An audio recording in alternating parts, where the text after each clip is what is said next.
Now if we jump to James chapter 1 verse 2, it says, I'm reading from the modern King James Version, it says, "My brothers, count it all joy when you fall into different types and kinds of temptations." I'm building something here with this, so stick with me. My brothers, count it all joy when you fall into different kinds of temptations. Now I go to the Greek and see what this means, and it says the following. My brothers, now where it says count it all joy, it doesn't say that in the Greek. In the Greek it says hold your joy. Take charge and leadership of your joy when you fall into different kinds of adversities and pressures. Do you see that? Because this has been taught in the pre-Calvary dispensation as be happy about the suffering. Now that would make God some kind of psychopath, especially a God of love. It would make him a psychopath for us to enjoy suffering. Nobody likes suffering. If suffering was from God, then Jesus was a hypocrite in the Garden of Gethsemane. He should have been dancing and rejoicing in the garden going, "Yay, I'm about to be crucified." But he was sorrowful. His soul was cast down. He was sweating blood, because suffering and God don't sit together. Now God can bring you out of suffering when people make bad decisions and get themselves into suffering or into bad situations. God will bring you. God is always on the move of deliverance, on the move of healing, on the move of health and preservation and wealth and prosperity. That's His motion, that's His water, that's His flow.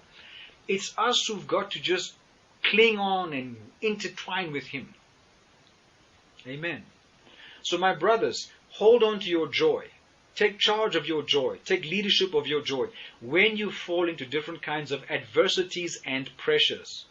Now, just to clarify again, God is not behind any adversity or test or trial, nor is He allowing it or permitting it. How can I say that? Psalm 82 verse 5 says the world is out of course. We looked in the Hebrew in part 1 and we saw that it means the world is fallen. Fallen means from light to dark. 1 John 5:19 says the whole world lies in wickedness. Not in light, the whole world lies in wickedness. Ephesians 5:16 says the days are evil. John 16:33 says in this world you shall have tribulation, adversity and pressure. John 10:10 says the devil comes to steal, kill and destroy. That's his modus operandi. So in light of all this, for someone to say that God is allowing or bringing upon you hardship is absolute stupidity. The world is in a particular state. The prince of the power of the air is revealed to be Satan.